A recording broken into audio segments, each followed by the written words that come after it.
Copy this guy down as your second example. It was very similar to the one you just did in lab a second ago. All right? And then we're going to start this one out the same way. But there's going to be a difference when we get to the gas laws part, when we get to the actual conversions. And you'll see that right away.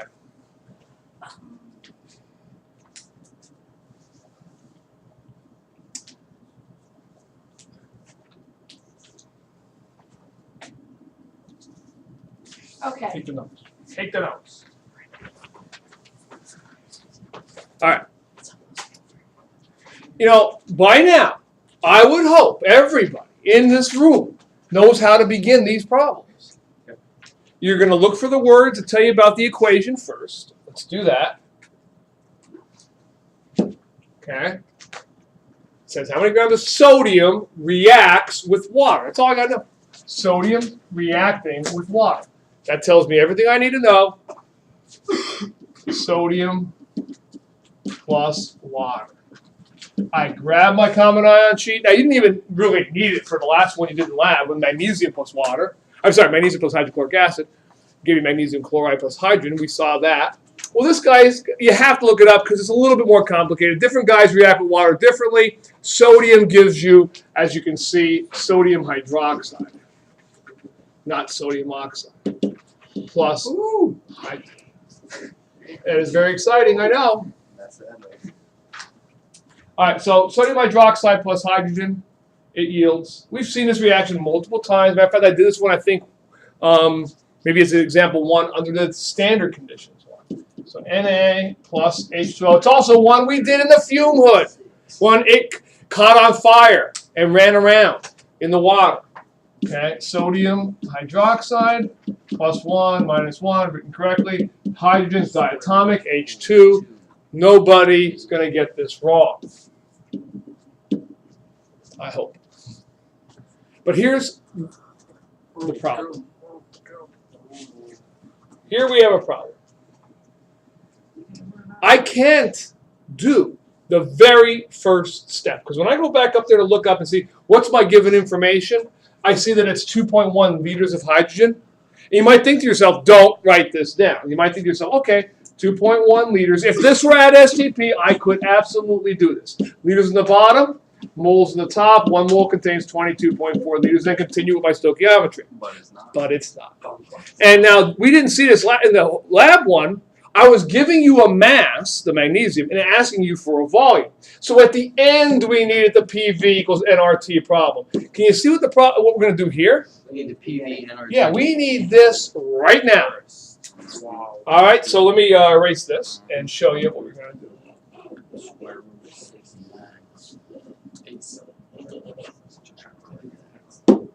All right. So I have to convert. You remember, stoichiometry is moles to moles. Moles of what you have to moles of what I'm looking for. I've got 2.1 liters of hydrogen. My first step has to be convert this guy to moles. What I want you to do is leave yourself about 2 lines blank here, and we'll do the ideal gas law problem here, and then go back up and do the stoichiometry underneath the equation. All right. So I'll write down my PV equals nRT.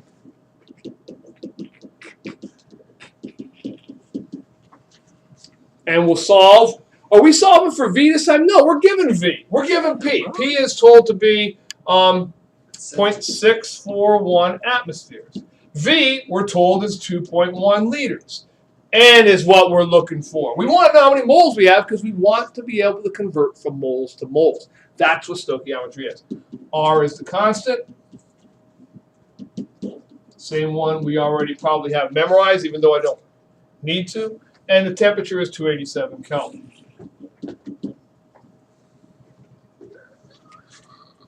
Again, I'm leaving myself a room up here to do the stoichiometry, but let's read the equation now. PV equals nRT. So I divide both sides by RT. So I will get N by himself. N would equal PV over RT, which is 0.641 atmospheres times 2.1 liters over 0.0821 liter atmospheres per mole Kelvin times T, which is 287 Kelvin. Need your calculators out for this one? 0.057. Did anybody else get that? 0.057? Don't double check. Don't make a mistake. 0.057 moles, because everything else will cancel. Liters cancel, liters. Atmospheres, Kelvin, leaves you with moles. Now, that's my given information. See, the thing is, I know it's partly my own fault for trying to get you guys a pattern down so you can solve these problems.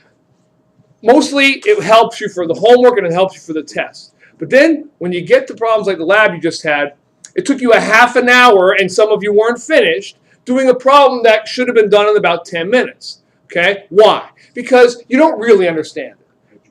All you got to keep a lot of things in mind. This whole thing was what we used to do that first conversion from grams to moles or molecules to moles or whatever to moles, liters to moles. This whole thing took that first step's place to give me my given information of 0.057 moles of, what do we have? Hydrogen. Now we're beginning the stoichiometry. Okay? Hopefully you can see that. I know for the most part you don't, but anyway, moles of hydrogen on the bottom. The stoichiometry step is moles to moles. So moles of what I'm looking for on the top. I am looking for sodium. I use the coefficients at this point. Coefficient of sodium is a 2, hydrogen is a 1. I could be done at this point, but I'm not because the question asked me for grams. So I have one more step. I go moles on the bottom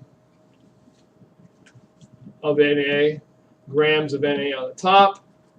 Where do I get that from? I get it from 22.990, the periodic table. And you got your answer there. 2.62. 2.62? Yeah. All right. What about sig figs? Well, that's right. We only have two significant figures there, so it should be 2.7 then? Is that right? No, 2.6. What's that? 2.6. I thought it says 2.6. Oh, 2.62. Right, my fault. 2.6. Sorry. And that would be grams of Na. There it is. Okay?